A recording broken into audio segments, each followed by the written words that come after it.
तर मुंबईसाठी उद्धव ठाकरे का पाहिजे याचा पार्ट 6.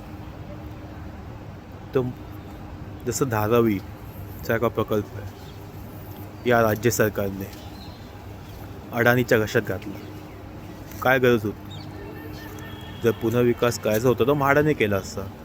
जसं BDDने केलं आहे, BDDचा असेल, BDDचा आईंचा एवढा प्रकल्प झाला वर्धेला आणि दादरमध्ये सुद्धा, तर तो काय अडाणीने नाही केला आहे. तर त्याच धर्तीवर धारावीचा विकास झाला असता, पण कुठे ना कुठे अडाणीच्या घशात घालायची होती धारावी, आणि जमिनीवर डोळा होता. आणि धारावी तर एक सुरुवात आहे. बाकी अनेक जागा आहेत जिथे घाटकोपर, रमाबाई नगर आहे, साकीनाकाचा भाग आहे, जिथे पण SRA प्रकल्पाच्या नावाखाली लोकांना मूर्ख बनवलं जातं आहे. त्यांना तिथून मुंबईतून बाहेर काढायचं आहे. पहिलं बोलणार आम्हाला एवढं घर देऊ, 500 स्क्वेअर फूट, 600 स्क्वेअर फूट, हे सगळं फसवं असतं.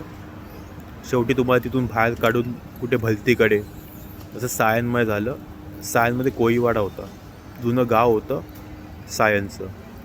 तर तिथे असं SRA प्रकल्प आला, त्याला जनतेने विरोध केला, तरी पण शेवटी बिल्डर लॉबी जिंकली आणि त्या लोकांना बिचाऱ्यांना कुठे कांदिवली, सायन कुठे, कांदिवली कुठे, तिथे फेकण्यात आलं.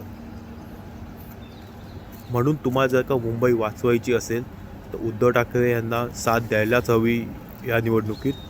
आणि 15 तारखेला मशालीसमोर बटन दाबून तुम्ही आणि तुमचं पुढची जी पिढी आहे तिला वाचू शकता. अन्यथा एक तुमच्या पुढच्या 4-5 पिढ्यांना हे भोगायला लागेल जर का तुम्ही जागा सोडली किंवा SRA सारख्या एका प्रकल्पात तुम्ही इन्वॉल्व झालात. जय हिंद, जय महाराष्ट्र.